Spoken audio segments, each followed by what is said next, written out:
회복하였다. 한국 스포츠가 본격적으로 꽃을 피우기 시작한 것도 이 무렵부터이다.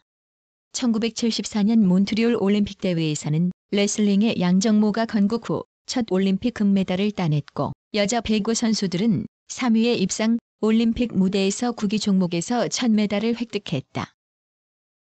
국제 스포츠 무대에서 자신감을 회복한 한국 스포츠는 1984년 로스앤젤레스 올림픽에서 완전히 자신감을 회복하였다. 한국은 김성집을 단장으로 284명의 대규모 선수단을 파견해 올림픽 사상 최다의 수학인 금메달 6, 은메달 6, 동메달 7개를 획득해 세계 140개국 중 처음으로 10위에 입상했다. 유도의 안병근, 하영주, 레슬링의 김원기, 유인탁, 복싱의 신준섭, 양궁의 서향순이 금메달을 따내 일약 한국 스포츠를 세계 10위로 끌어올렸다. 이 밖에도 여자 농구와 여자 핸드볼이 각각 올림픽 구기 종목에서 처음으로 은메달을 차지하여 한국 스포츠의 가능성을 보여준 대회였다. 1983년 6월 4일에서 21일 멕시코에서 벌어진 세계 청소년 축구 대회에서는 이른바 박종환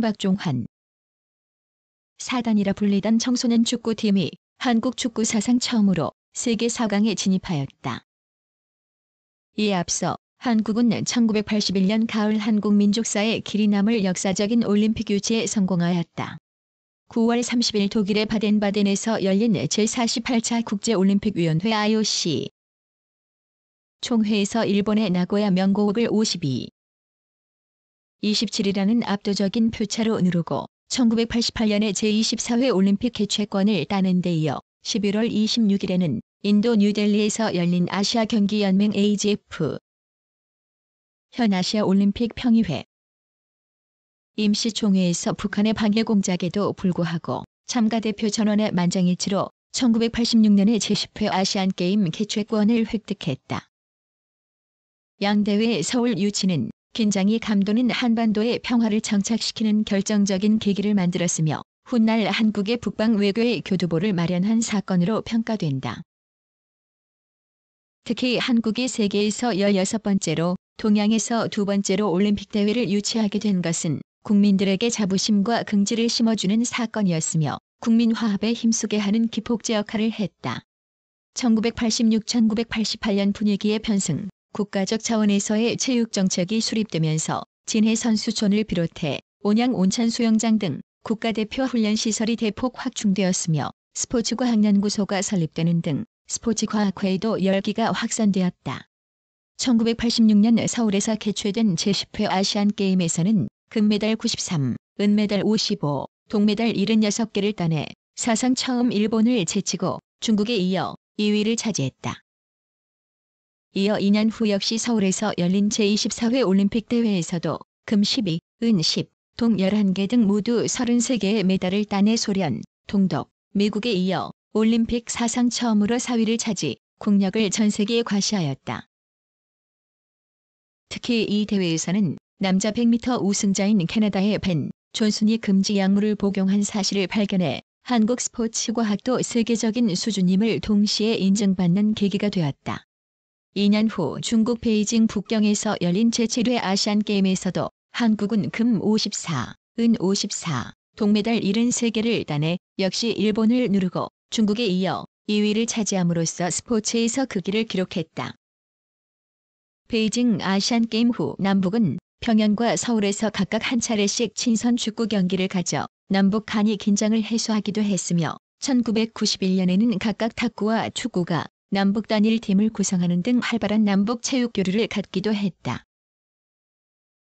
1992년 에스파냐의 바르셀로나에서 열린 제25회 올림픽 대회에서는 남자 마라톤의 황영조가 금메달을 차지한 것을 비롯해 여자 핸드볼이 서울 올림픽에 이어 우승, 구기 종목 사상 처음으로 올림픽 2연패를 달성하였고 금 12, 은 8, 동메달 12개를 획득해 다시 세계 7위에 올라 명실공히 한국 스포츠가 세계 지7의 위치에까지 오르게 되었다.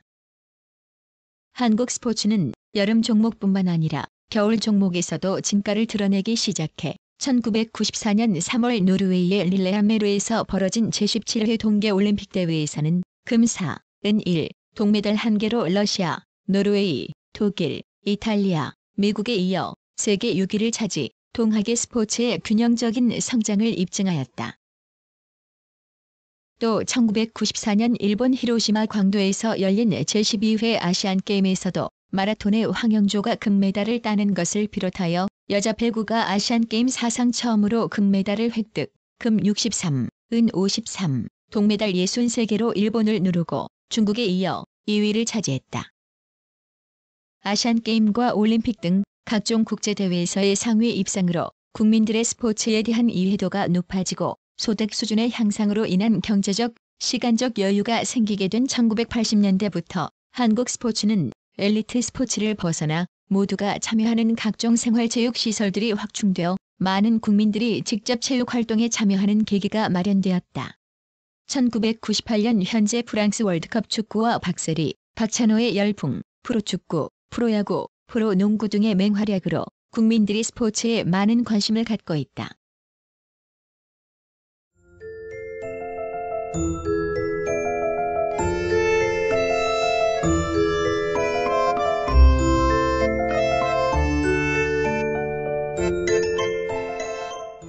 (7) 음악. 고대로부터 전래된 한국 전통의 음악과 중국 및 서역 등지에서 전래된 음악을 국악이라 하고 주로 가보개혁 이후 미국 선교사들에 의해 보급된 찬송가를 비롯한 다른 서양 음악 등을 편의상 양악이라고 한다. 1. 국악. 국악은 사용하는 악기와 곡목에 따라 다음과 같이 나눌 수 있다. 1. 악. 중국 주나라 때와 그 이전의 음악을 말한다. 1116년 예종 10일 송나라 휘종이 대성악을 보내왔는데 이것이 중국 악이 한국에 들어온 최초의 일이다. 악은 태묘, 사직, 선농 등의 제사와 연양에 쓰였고 이때의 악기로는 편종, 편경, 금슬슬 등이 있었다. 특히 세종은 박연방연 등을 독려하여 악을 크게 중흥시켰고 유신들의 절대적인 뒷받침으로 한때 잔연대비하였으나 연산군의 난정과 임진왜란, 병자호란 등으로 쇠퇴하고 말았다. 그러나 숙종, 영조, 정조 때는 악기조성청과 악기도감을 두고 편종, 편경 등의 악기를 재정비하는 등 악의 재건에 힘을 기울여 악이 재생하는 듯 했으나 1910년 제형의 폐지와 더불어 악이 자취를 감추게 되어 지금은 오직 경학원과 공자묘 제형의 그 잔형이 남아있을 뿐이다.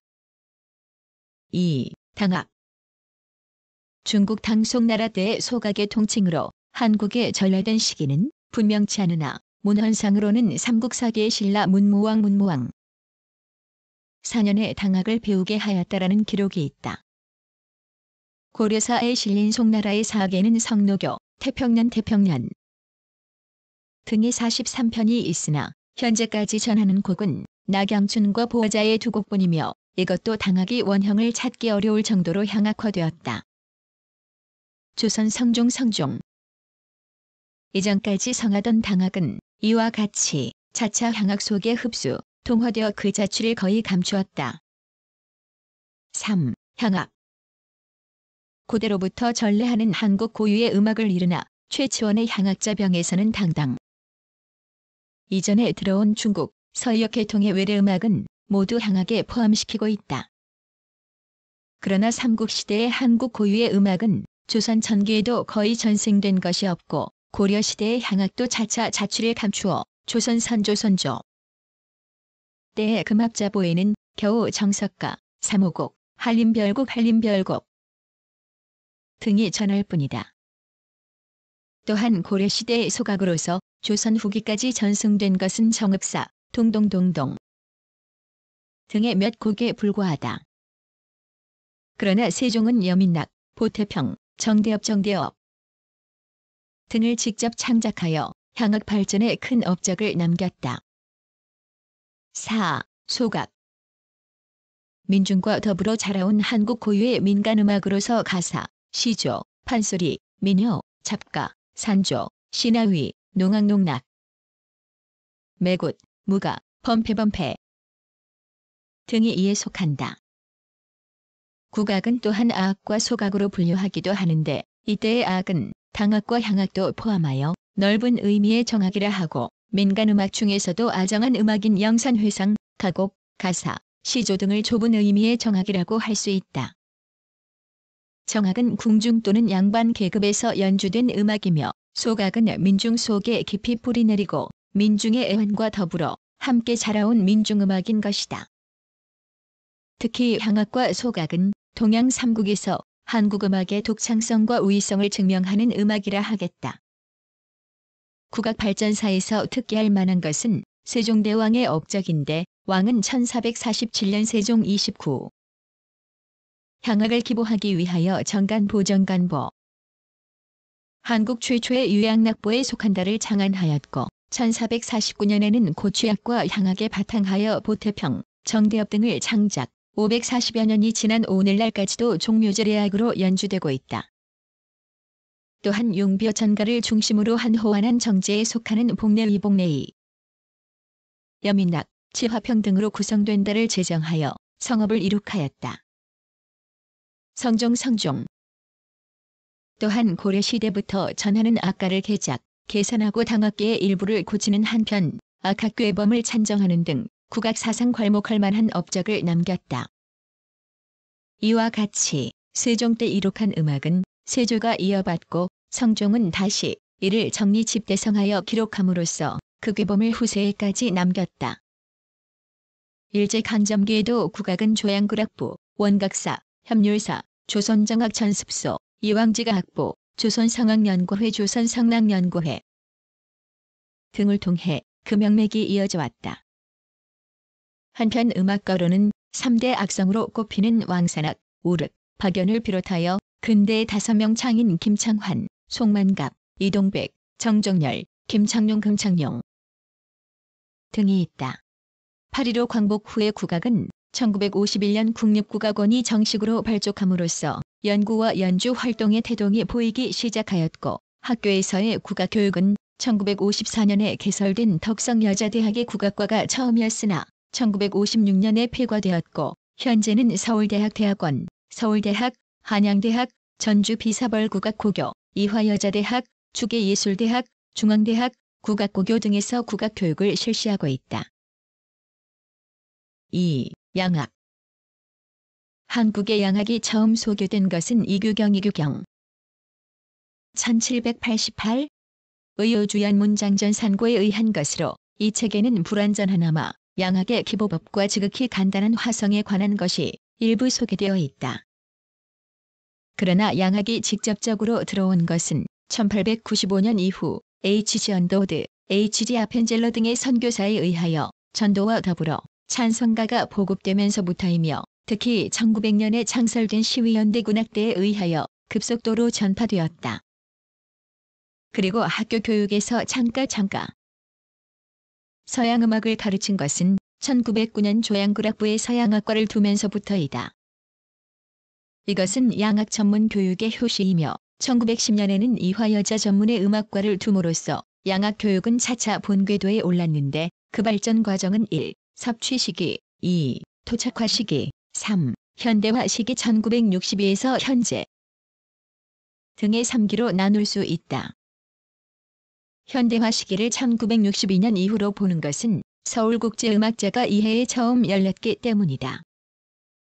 제1, 2기에는 김인식, 이상준, 김형준, 독일인 F, 에케로트, 배구용, 정사인, 김영환, 홍난파, 현재명현 제명 등의 활약이 매우 컸다.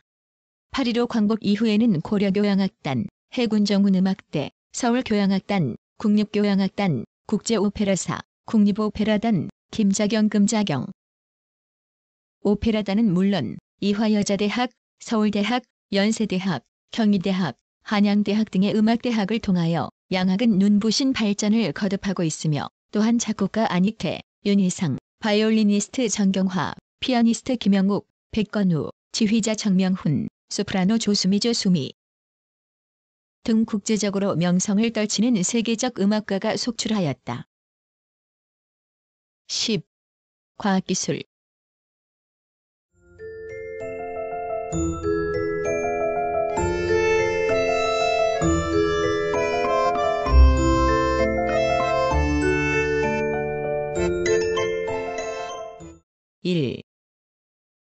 광복 이전 한국에서 현대적인 과학기술 활동이 싹튼 것은 구한말로서 이때 공업전습소 후에 중앙공업시험소 권업모범장 후에 농사시험장이 일본인에 의해 발족되었다. 이러한 연구기관은 1910년 국권 비탈로 일본이 한국을 통치하면서 점차 활발히 움직이기 시작하여 규모가 확대되고 내용도 충실해졌다. 이리하여 목적은 딴 데 있었겠으나 일본에 의한 근대적 교육제도의 보급, 산업의 진흥 등 부분적인 근대화 작업의 추진과 더불어 과학기술의 토양이 배양되는 듯했는데 이것은 어디까지나 일본의 이익을 위한 한국인 회유 방편에 불과하였기 때문에 파행적인 것에 그쳤고 한국인의 과학기술 연구 활동의 기회는 철저하게 제한되어 결국 한국인 자체의 과학기술 능력 개발에는 그다지 큰 기여를 하지 못하였다. 1945년 8.15 광복 직전에는 과학기술의 고등교육기관으로 경성제국대학의 이공학부와 의학부, 경성고등공업학교, 경성의학전문, 수원고등농업학교, 광산전문 등이 있었고 연구기관으로는 조선총독부 중앙공업시험소, 농사시험장, 중앙지질조사소 등이 존재했었다.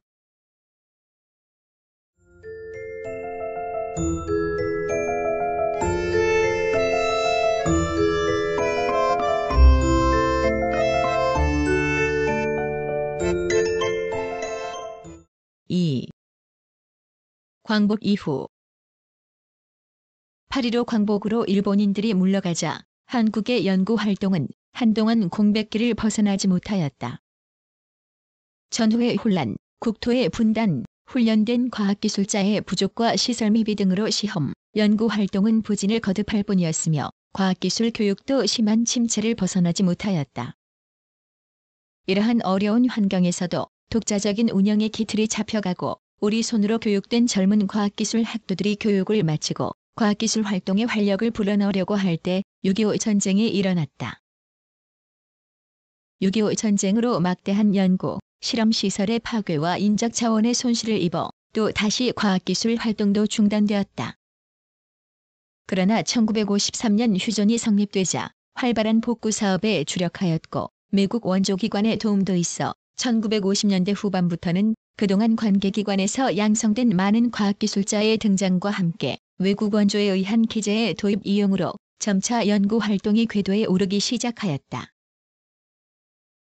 서울대학을 비롯한 여러 대학의 연구시설도 확충되어 전쟁 전의 상태보다 훨씬 나아진 것은 물론 의학, 화학 등 몇 분야에서는 주목할 만한 연구활동이 진행되었고 아울러 원자력의 평화적 이용에 관한 세계적 추세에 따라 초보적이기는 하나 원자력 사업도 진행되었다.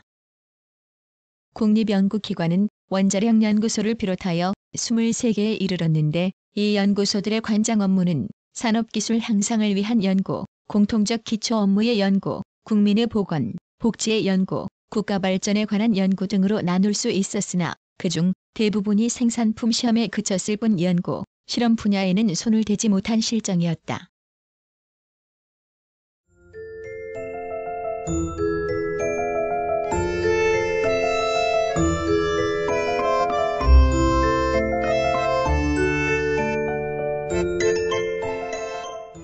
(3) 1962년 이후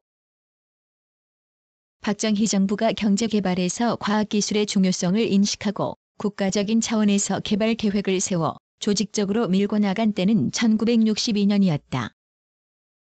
제1차 경제개발 5개년 계획을 기점으로 하여 공업화가 본격적으로 시작되었으며 과학기술은 이러한 경제개발을 어떻게 지원하느냐 하는 관점에서 국가발전 계획의 일부로서 조직적인 개발이 시작되었다. 따라서 1960년대는 준비기간이라고 볼 수 있는데 이 기간 중 과학기술 발전의 기본법이라고 할 수 있는 과학기술진흥법이 제정되었으며 이에 따라 1967년 과학기술 정책 수립 및 조정 지원 담당 중앙관서로서 과학기술처가 발족하였다. 이보다 1년 먼저 1966년에 이미 산업기술 개발의 핵심체로서 한국과학기술연구소가 종래의 국립연구소들의 단점을 개선한 새로운 운영 방식의 현대적 연구소로 발족되었다. 그러나 뚜렷한 목적의식과 종합적인 실천 방안이 제시된 것은 1971년에 들어서서 1970년대의 과학기술 정책 방향이 설정된 때라고 볼 수 있다. 즉, 1970년대에 들어와서 1970년대 과학기술 개발 방향을 1. 과학기술 발전의 기반 구축, 2. 산업기술의 전략적 개발, 3. 과학기술 풍토 조성에 두고 제3에서 5차 경제개발 5개년 계획 기간 중에 과학기술 개발 사업을 전개시켜온 것이다. 발전 기반의 구축으로서는 과학기술처의 발족 1회 기술개발촉진법, 기술용역 육성법, 특정연구기관 육성법, 국가기술자격법 1973 등이 제정 공포되어 과학기술 발전의 기초를 구축하였으며 KIST의 설립으로 연구개발 체제의 정비에 하나의 전환점을 만들어 놓았다. 개발도상국의 과학기술이 안고 있는 가장 큰 취약점의 하나는 과학기술 인력의 양적 부족과 질적 미흡에 있는데 한국도 예외는 아니었다. 1960년대의 공업화 과정에서 그 수요가 급증하는 과학자, 기술자, 기능인력을 확보하기 위하여 정부는 장기 인력 수급 계획의 수립, 해외 두뇌 유치, 특수 이공계 대학원인 한국과학원의 설립, 이공계 대학 교육의 진흥, 실업교육과 직업훈련의 확충, 국가기술자격 제도의 창설, 기능대학의 설립 등 종합적인 인력개발 체제를 갖추고 다각적인 인력 양성과 활용 시책을 펼쳐나갔다. 한편 이 기간의 국제기술협력 활동도 크게 강화되었다. 과학기술처는 국제기술협력의 총괄청의 위치에 서서 국제연합, 국제개발처, 콜롬보 계획, 여러 나라와의 기술협력 등을 강화하여 왔으며 나아가서 아프리카, 동남아시아 국가 등 개발도상 국가들에 대한 기술 제공도 할 수 있게 되었다. 즉, 한국은 1950년 초부터 1960년대까지 약 1억 6천만 달러의 기술 원조를 받아왔으나 소기의 성과를 거두지 못하는 경우가 많아 1972년에는 보다 효율적으로 급변하는 기술 수요에 대처하기 위하여 국제기술협력 5개년 계획을 입안하였다. 산업기술의 전략적 개발이라는 면에서 살펴보면 1960년대는 공업화의 시발 단계라고 할 수 있다. 이 기간에는 생산시설과 기술을 거의 전적으로 선진국에 의존하면서 일부 전략적 수입 대체 산업과 수출 지향적 경공업을 육성하였다. 이 기간의 과학기술 부문 활동의 특색은 주로 도입된 선진 기술이 한국 기업의 생산 과정에 적용될 때 생기는 문제를 해결하는 현장 문제 해결의 역할을 담당하는 것이었다. 1970년대는 성장 단계라 할 수 있다. 이 기간에는 좀 더 선택된 전략 산업을 육성함으로써 산업국가로서의 기초를 다지는 데 주력하였다. 이 기간의 과학기술 부문 활동의 특색은 종래와 같은 당면 문제 해결 역할 외에 한 걸음 더 나아가서 지금까지 가지고 있거나 또는 선진국에서 도입한 기술의 개량 향상에 힘쓰는 일이었다. 1980년대에는 이와 같은 1960에서 1970년대에 이룩한 공업화를 기반으로 하여 선진공업국가로의 도약을 위한 자주개발 단계로 들어서는 것을 목표로 삼았다.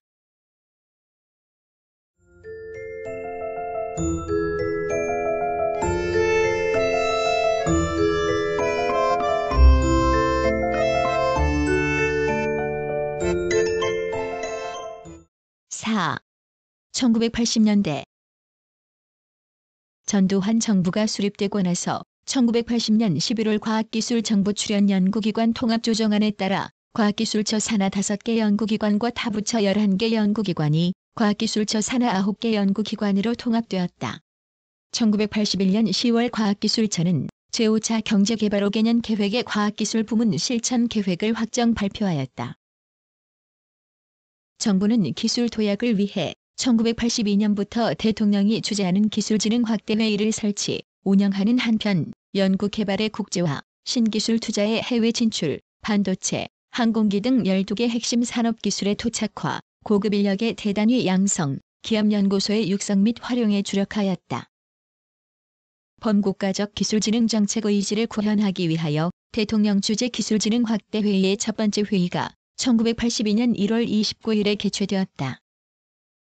이 확대회의의 실무자급 회의인 기술진흥심의회 기술진흥심의회 의장 곽이처 장관이 1984년 4월 설치되어 법령 제정, 기술정보 유통체제 구축 등의 문제를 다루었다. 1985년에는 2000년대를 향한 과학기술 발전 장기계획 기본 방향을 수립, 확정함으로써 2000년까지 세계 10위권의 기술 선진국을 구현한다는 기본 목표 아래 한국에 적합한 중점 추진 분야를 정하고 분야별 발전 목표와 추진 전략을 제시했다. 그러나 이 기본 방향은 과학기술처 장관의 빈번한 경질로 제대로 추진되지 못했다. 과학기술처 발족 20주년을 맞는 1987년에는 정보산업 육성을 도모하기 위한 소프트웨어 개발 촉진법, 해양 입국을 겨냥한 해양개발 기본법이 제정되었다. 1988년에는 주로 대학 등에서의 기초연구 능력 향상을 기하기 위한 기초과학연구지원센터가 한국과학재단 부설로 발족했다. 남극 세종과학기지가 설치됨으로써 세계의 남극 관측, 연구대 열에 끼었다. 산학연관 산학연관 협동으로 4MD램 반도체를 개발하여 한국 반도체 공업 발전을 위한 이정표를 만들었다. 1989년에는 대통령 과학기술자문회의가 설치되었고 한국과학기술연구원과 한국과학기술원이 분리되어 독립했으며 한국항공우주연구소가 한국기계연구소에 부설되어 발족했다.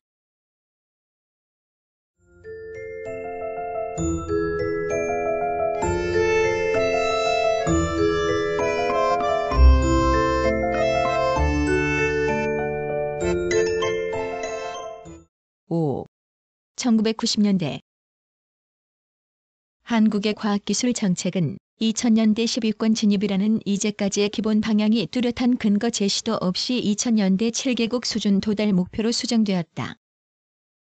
그 목표 달성을 위해서 정보산업, 생명공학, 신소재 등 핵심 첨단 기술 분야에서 여러 가지 과제를 선정해서 G7 계획을 출발시켰다. 한편 1990년에는 한소과학기술협력협정, 원자력협력의정서 체결 등으로 국제기술협력이 추진되었다.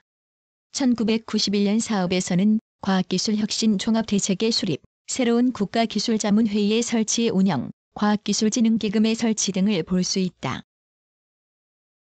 1992년에는 기술복권의 판매, 우레별 1호의 발사, 한국기술개발 주식회사의 한국종합기술금융회사로의 개편 등 움직임이 있었다. 노태우 정부 말기에는 한국인삼연초연구소의 재정경제원 복귀, 한국전자통신연구소의 정보통신부로의 소속 이전 등 일부 연구기관의 개편이 있었다. 김영삼 정부가 시작되면서 민간연구소의 수와 투자는 크게 늘어 1993년 11월 현재 약 1600개 기관, 투자액은 약 4조 원에 이르렀다. 정부 대민간의 투자비는 80회였다. 1995년 8월 5일 한국 최초의 상용통신, 방송위성인 무궁화호가 미국 플로리다주 케이프 커네버럴 기지에서 맥도널드 더글러스사에 의해 발사되었다. 1998년 국제통화기금의 관리체제라는 경제적 위기 상황으로 과학기술 분야도 많은 어려움을 겪고 있다.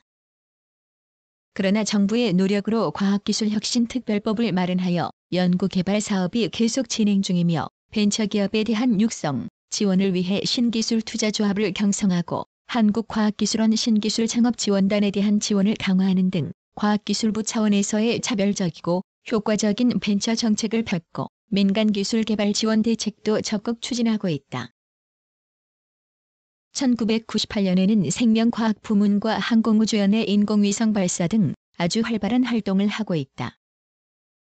그 예로 새로운 항생제 전달 시스템 개발, 백혈구 증식인자 형질전환 흑염소 탄생, 자기 부상열차 실용화 시험 운행 성공, 생분해성 고분자를 이용한 지속성 의학 제제 기술 개발, 미생물을 이용한 수질오염 독성 탐지 시스템 개발 등이 있다.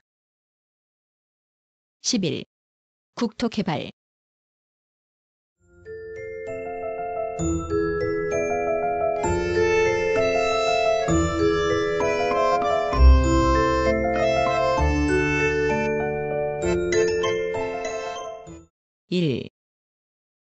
배경. 한국은 1960년대를 전환점으로 하여 국토 개발을 국가의 중요 정책으로 추진하였다. 제도적으로는 1963년에 제정한 국토건설 종합계획법이 모체가 되어 체계적인 국토 개발이 이루어지게 되었다. 이 법을 제정하기 전에는 국토 개발이 임기응변적으로 이루어져 왔다. 특히 일제의 강점과 6.25 전쟁에 의한 사회 간접 자본 시설의 파괴에 따라 새로운 국토 개발의 진로를 모색하게 되었다. 국토 개발 정책의 추진 배경은 첫째, 국토 이용의 불균형을 시정하는 것이고, 둘째는 농업 구조로 편향된 산업 구조를 공업 구조로 바꾸는 일이 중요한 과제로 대두되었기 때문이다. 즉 국토 분단에 의하여 제기된 남북 한이 개발 격차를 조정하는 것과 농업 위주로 단순화되어 있는 산업 구조를 개선하여 공업화함으로써 국토 이용의 효용성을 제고시키는 정책이 필요하였다.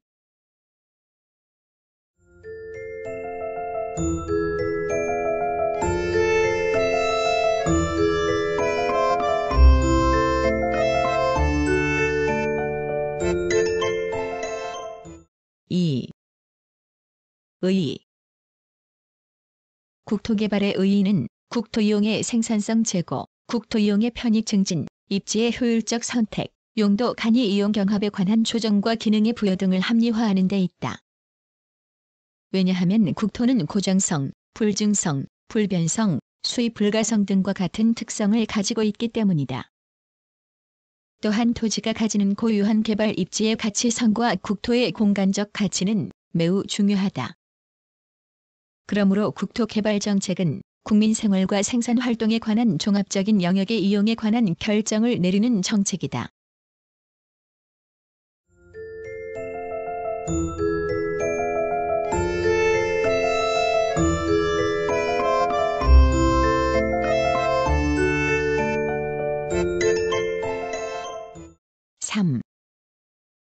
제1차 개발계획. 한국에서 최초로 시행한 국토종합개발계획이다. 계획 기간은 1972에서 1981년까지 10년간으로 1970년대에 국토개발 기초 기반을 구축하는 데 획기적인 기여를 하였다. 정부가 주도한 계획으로 1971년 10월 27일 대통령 공고 제26호로 공고되었다. 이 계획을 작성하는 데에는 국제연합개발계획팀이 1970년부터 2년간 작업을 수행하여 개발 전략과 부문별 개발 방향을 결정케 하는 데 기여하였다.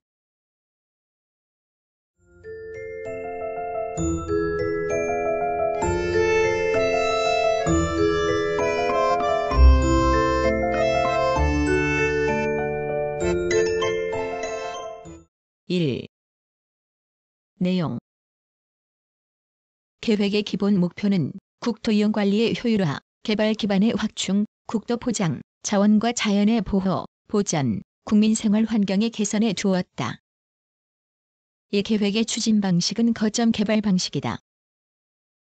이는 서울과 부산을 중심으로 집중되어 있는 인구와 공업 기능을 고르게 분산하도록 전국의 대규모 공업단지를 구축하고 교통, 통신, 수자원 및 에너지 공급망을 정비하며 부진지역 개발을 위해 지역 기능을 강화하려는 것이었다.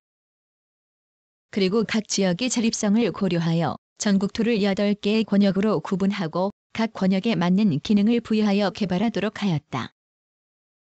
거점 개발은 이 계획이 지닌 특성으로 공업 거점을 동남해안 지역에 형성하여 전국 공업 생산액의 33%를 이 지역에 배치하도록 하였다.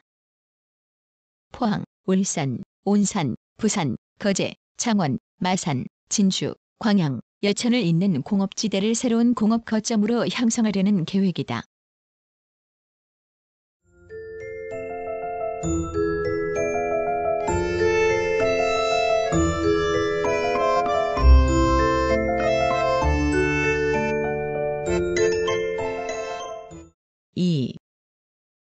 성과. 제1차 국토개발계획으로 공업용지 231제곱킬로미터가 새로 조성되었으며 2324제곱킬로미터의 경지정리가 이루는 성과를 거두었다. 교통시설로는 도로 8750킬로미터, 고속도로 590킬로미터, 도로 포장 11,390킬로미터를 새로 건설하였으며 항만 하역 능력은 6,864만 2천 톤으로 확대되었다. 주택 1,164만 1천호가 건설되었으며 상수도 시설 438만 7천 톤일이 증설되었고 수자원 81억 2천만 톤을 추가 공급되었다.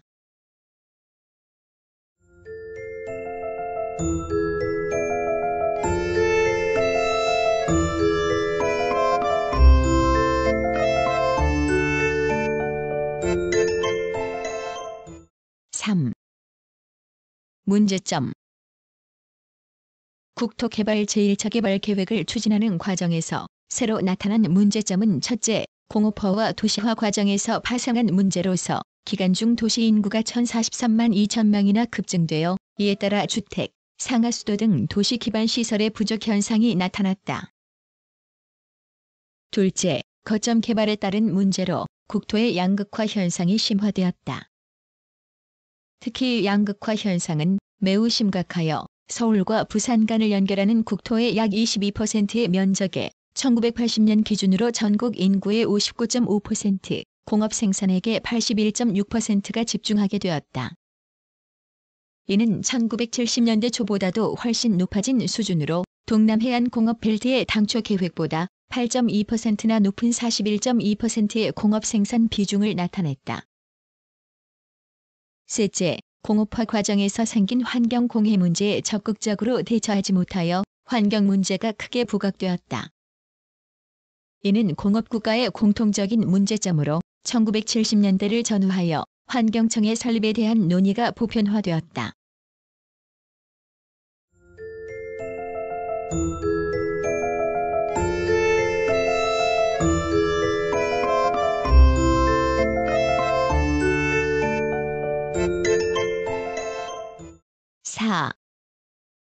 제2차 개발계획. 기간은 1982에서 1991년이며 1981년 12월 31일 대통령 공고 제80호로 공고되었다. 이 계획의 수립은 1978년 전문 연구기관인 국토개발연구원을 설립하여 수행하였다. 개발 이념은 국가의 안전보장과 국토통일 기반 조성, 국제경제권으로의 역할 신장, 국토의 균형 개발에 초점을 맞추었다. 그리고 1970년대에 이룩한 개발의 성과를 확산시킴으로써 국토개발의 균형 발전을 유도하는 데 이상적인 목표를 두었다. 한편 이 계획은 성장 거점 도시 육성, 지역경제권 형성의 구상 등 새로운 지역 자립권의 인구 정착 기반을 조성하는 것을 계획의 기본틀로 제시하였다. 이 계획은 1987년에 수정하였는데 그 이유는 수도권 인구의 계속적인 증가에 따른 문제 해소를 위한 지역경제권 형성의 구상과 국제적 지위 향상을 위한 새로운 모색 등에 있었다. 즉 1986년의 아시안게임, 1988년의 서울올림픽 개최를 위한 국토개발 기반의 구축에 대응하기 위한 것이었다.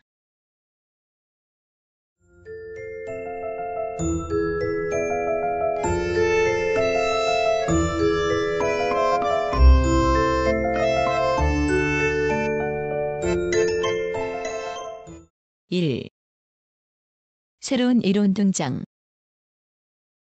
국토종합개발계획을 실행하기 위해 새로운 이론들이 제시되었다. 제2차 국토종합개발계획에서는 첫째로 성장 거점 도시 육성 이론을 제시하였다. 이 이론은 낙후지대의 성장 거점이 될 수 있는 중심 도시를 지정하여 지원하고 개발하기 위한 정책으로 15개의 성장 거점 도시를 지정하여 중점 육성, 지원하도록 함으로써 기존의 서울에서 부산 축에 집중된 기능을 분산시키려는 시도이다. 그러나 이는 제도를 수립하는 과정에서 관계 부처의 이해 상충으로 1987년에 작성한 제2차 국토종합개발계획 수정계획에서 제외되었다. 둘째는 지역생활권 조성이론이다. 이 이론은 지역생활권은 지역 단위로 자립성을 확보하고 이를 통하여 지역적으로 안정화된 생활권을 마련함으로써 취업권이 자생적으로 형성되도록 하기 위한 것이다. 지역생활권의 구상은 기본적으로 지역적 불균형을 시정하고 인구의 지방정착 유도를 위한 국토정책으로 채택되었다. 그러나 이 정책 역시 광역권 개념과 상충하여 대권 중심지인 지역경제권 개념으로 변경되었다. 셋째는 지역경제권 형성이론이다. 이는 수도권에 대하여 각 권역을 대권 위주로 재편성하고 2개도 정도의 지역을 묶어서 하나의 지역경제권으로 조성하려는 것이다. 지역경제권의 기본틀은 기본적으로 수도권 정비 세부 시행 계획에 따라 각 지역경제권이 수도권의 기능을 분담하는 관계를 설정하는 것이다.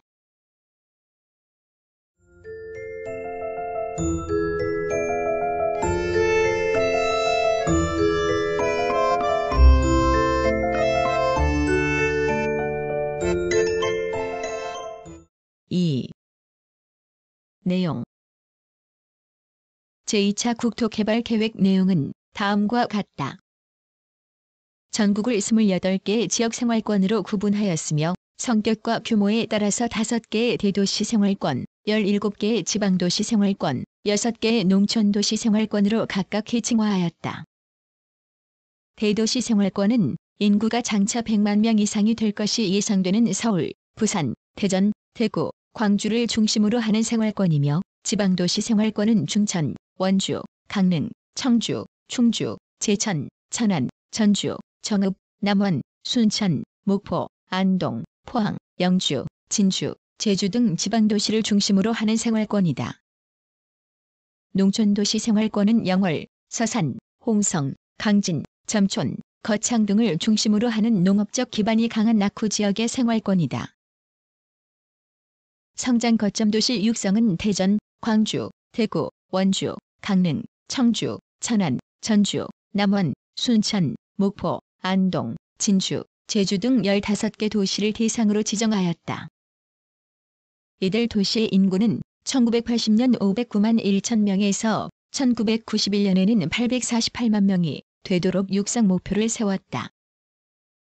국토자원개발 부문에서는 충주댐, 홍성댐, 임계댐, 합천댐, 임하댐, 함영댐, 명천댐, 주암댐, 낙동강학원, 금강학원 등 10개 다목적댐의 건설을 목표로 하였다.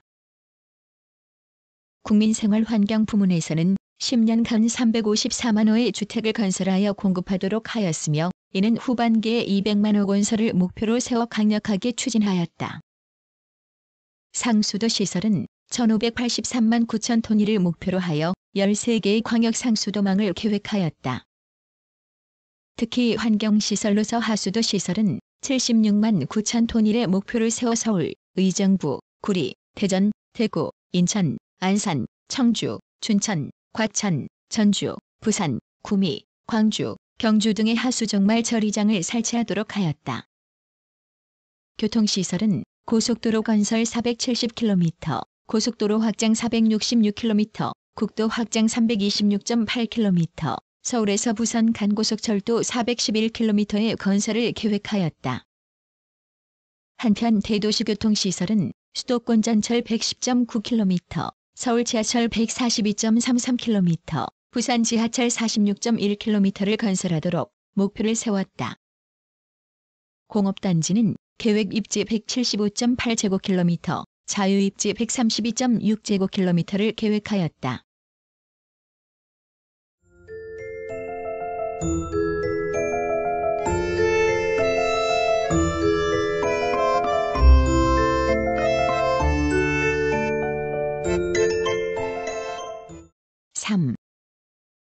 성과.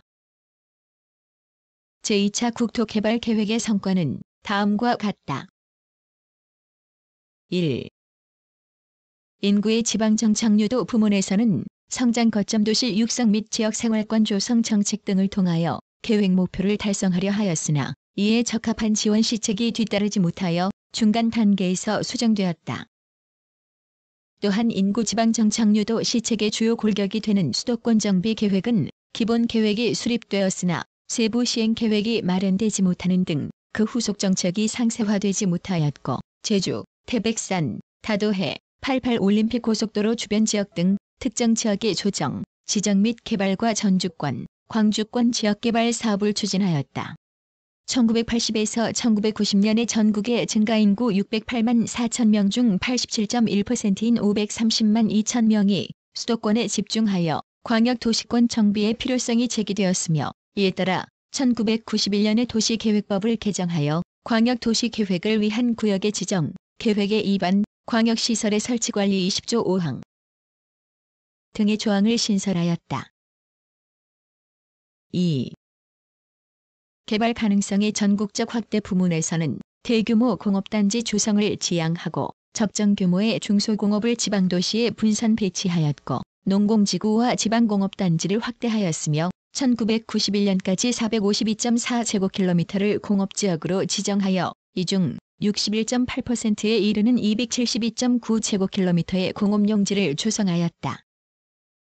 또한 북방정책 등 국제적 여건 변화에 장기적으로 대처하기 위하여 서해안의 6개 지구 70.33제곱킬로미터, 남해안의 2개 지구 35.72제곱킬로미터 등 대규모 공업기지를 신규로 배치하였다. 3.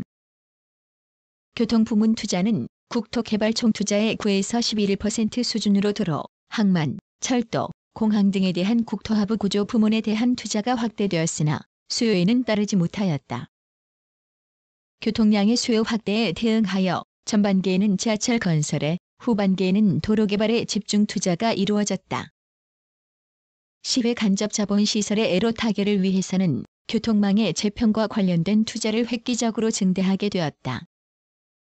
항만 시설의 확충을 위하여 부산항, 인천항 등 기존 항만의 단계별 확충 사업을 계속하였고, 아산항, 군장신항 등은 1994년 개항을 목표로 개발을 추진하였다. 기간 중 고속도로 353.2km를 신규로 건설하고 325.4km를 확장하였다. 공항은 수도권 신국제공항을 영종도에서 용유도 간에 건설하기로 입지를 지정하였고, 이를 효율적으로 지원하기 위하여 수도권 신공항 건설 촉진법을 제정하였다. 대도시 교통은 서울이 제2개 서울 지하철 총 152.3km의 건설에 착수하였고, 부산은 1, 2호선 60.2km를 착공하여 1995년 완공할 예정이며, 대구는 1호선 27.6km를 1991년 말에 착공하였다. 철도는 경부고속철도 411km. 건설 공사를 1992년에 착공하였다. 4. 국민복지 수준의 재고는 주택 200만 호 건설 계획에 따라 주택의 양적 공급을 확대하여 주택가격 안정 및 주택 투기 억제 등을 유도하였으며, 주택의 질적 수준도 크게 높아져 주택 평균 규모는 68.4제곱미터에서 81.5제곱미터로 1인당 주거 면적은 9월 7일 제곱미터에서 14.0제곱미터로 확대되었다. 수도권의 분당, 일산, 평촌, 산본, 중동 등 5개 신도시에 50.1제곱킬로미터의 택지를 공급하는 등 전국에 총 194.7제곱킬로미터의 택지를 조성하였다. 그러나 이와 같은 주택 부문에 대한 과투자는 기술개발 및 사회간접자본 등 다른 부문에 대한 투자를 위축하기도 하였으며, 부실공사, 미분양 아파트 증가 등의 부작용을 낳기도 하였다. 상수도 시설 용량은 1991년 현재 16,895톤1로 확대되었고, 급수 지역도 572개의 도시로 확대되었다. 광역 상수도 시설은 수도권 1위 개통을 비롯 9개 개통이 완공되었고, 금호강, 섬진강, 주암댐, 수도권의 4개통 등 4개 지역 광역 상수도를 건설 중이다. 하수도의 보급률은 기간 중 6%에서 35.7%로 대폭 향상되었으며, 하수 처리 시설 용량은 540만 톤1로 확충되었다. 5. 국토자연환경보전 부문은 개발 위주 정책의 추진에 따라 환경이 점차 악화되자 깨끗한 환경, 맑은 물, 맑은 공기 등을 위한 환경 보전의 새로운 시책이 요구되었다. 1986년에 환경의 보호관리를 위하여 폐기물 처리법이 제정되었고, 1989년에는 환경정책기본법, 수질환경보전법, 대기환경보전법, 소음진동규제법, 환경오염 피해 분쟁 조정법, 유해화학물질관리법 등 7개의 관련법을 제정하였다. 기간 중에 충주댐, 합천댐, 낙동강 하구둑, 금강 하구둑, 주암댐이 완공되었고, 임하댐, 남강댐 1987에서 95. 보강사업과 마산에서 금호만 하구둑 건설 사업을 추가하여 추진 중이다. 지역적 물 부족 현상을 해소하기 위하여 중규모 댐 건설에 역점을 두고 밀양댐, 용담댐, 운문댐, 횡성댐, 부안댐 등의 건설을 착공하였다. 용수 공급량은 기간 중 127억 4,300만 톤이 증가되어 계획 목표를 초과 달성하였다. 6. 대단위 농업종합개발사업은 1991년 현재 임진지구, 남강지구, 낙동강지구, 김포지구, 서산지구, 미호천지구, 논산지구, 금강지구 등 8개 지구 999.4제곱킬로미터의 사업이 완료되어 완공 면적 기준으로 총 계획 1,475제곱킬로미터의 67.8%를 추진하였고, 농지는 기간 중 974제곱킬로미터가 감소되어 계획 면적 243제곱킬로미터의 4배나 감소하였다.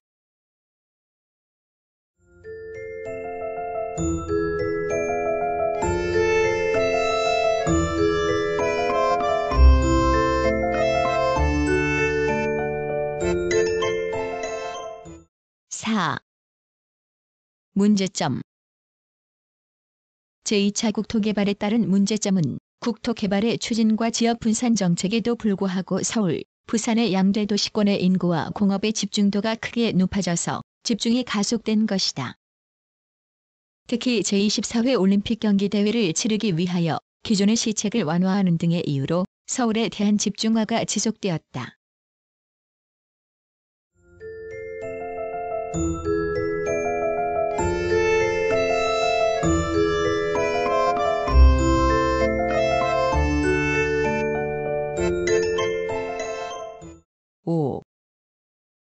제3차 개발계획. 기간은 1992에서 2001년이며 1992년 1월 8일 대통령 공고 제117호로 공표되었다. 계획의 기조는 지역균형개발, 국토이용체제의 확립, 국민복지 향상과 국토환경 보전 및 통일 기반을 조성하는 데 두고 있다. 그리고 수도권 집중형의 국토골격 구조를 지방 분산형으로 분산시킴으로써 종래까지 억제 정책에 치우친 소극적인 개발을 지향하여 도시, 농촌에 각각 적합한 개발을 추진하도록 하고 있다. 이를 위하여 아산, 군장, 대불, 광양 등 서해안 중심의 신산업 거점을 형성하여 앞으로 조성될 공업지의 60%를 이 지대에 배치할 계획이다. 제3차 국토종합개발계획을 추진하기 위하여 실행계획에서는 광역권 개발을 지정하여 추진하도록 하고 있고 전국토의 균형개발을 위하여 지역균형개발법에 따라 개발촉진지구를 각도 20% 범위에서 지정하여 연차적으로 개발하도록 하였다. 광역개발권역의 지정은 1994년에 제정한 지역균형개발법에 의거하여 광역시와 그 주변 지역, 공업단지와 그 배후 지역, 여러 도시가 상호 인접하여 동일한 생활권을 이루고 있는 지역 등에 대하여 권역을 지정하도록 하고 있다. 이를 위하여 정부는 7개의 광역권을 우선 지정하여 개발하도록 하였다.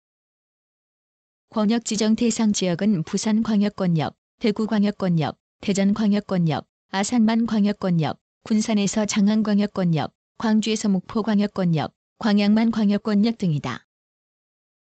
이들 지역은 1995년까지 권역을 지정하고 개발 계획을 구체화하여 계획을 추진하며 광역권역은 국토개발의 지방 거점이 되게 하여 지역개발의 구심점을 형성하도록 하고 있다. 그리고 광역시설의 설치와 지역 간의 공동계획 추진이 용이하게 이루어질 수 있도록 개발체제를 개편하도록 하였다. 또한 개발촉진지구 지정에서는 지역균형개발법에 따라 각 도에서는 낙후 지역을 여러 개의 개발촉진지구로 지정, 개발할 계획이다. 개발촉진지구는 낙후지역형, 도농통합형, 선진지역형 등으로 구분된다. 그리고 개발촉진지구는 각 도의 면적 중 10% 범위에서 연차적으로 지정하여 개발하도록 하고 있다.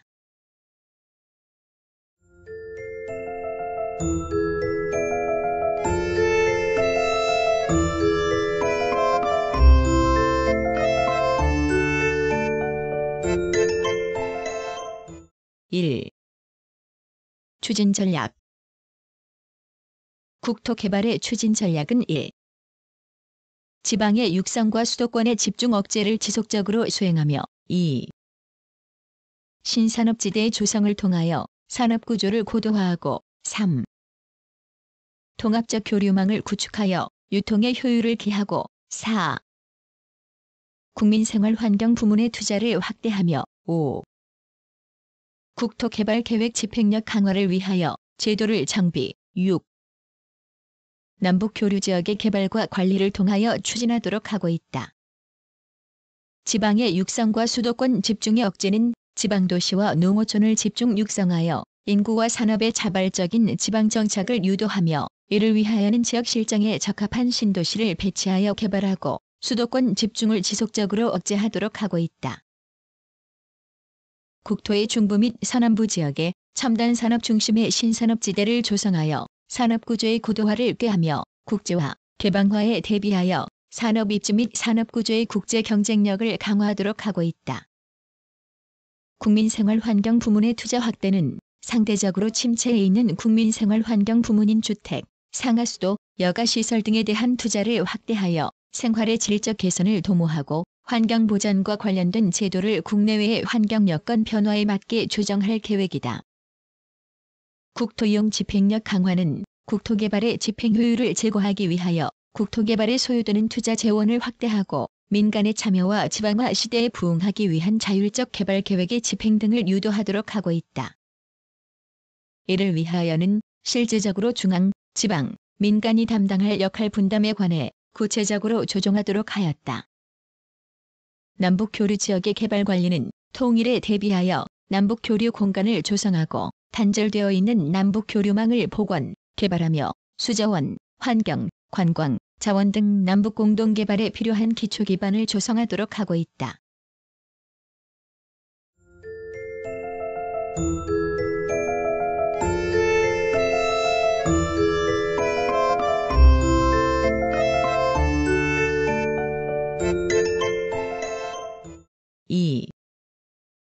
내용 지방 분산형 국토골격 형성의 주요 내용은 수도권으로 유입하는 인구를 억제하는 것으로서 지방 대도시의 성장 관리를 위하여 부산, 대구, 광주, 대전을 분담 기능에 따라 육성하고 업무 단지를 조성하도록 하는 것이다. 신도시는 신산업지대, 국민여가지대, 간선교통망, 주택단지, 환경보전 등과 연계하여 개발한다. 기간 중 도시화율은 성숙 단계에 진입하여 2001년에는 전국의 도시화율이 86.2%가 될 것으로 예상되므로 도시 인구 수요에 맞는 도시관리가 요구된다. 산업의 균형 배치와 고도화를 위하여는 아산만에서 대전에서 청주, 군산에서 전주, 목포에서 광주에서 광양만 등의 신산업지대를 조성할 계획을 세워 추진하고 있다. 이 지대에는 신규로 늘어날 공장 부지의 60%를 배치할 계획이다.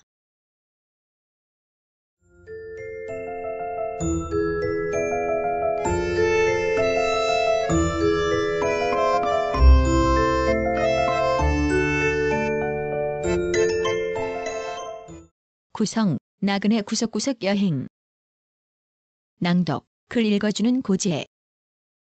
들어주셔서 고맙습니다.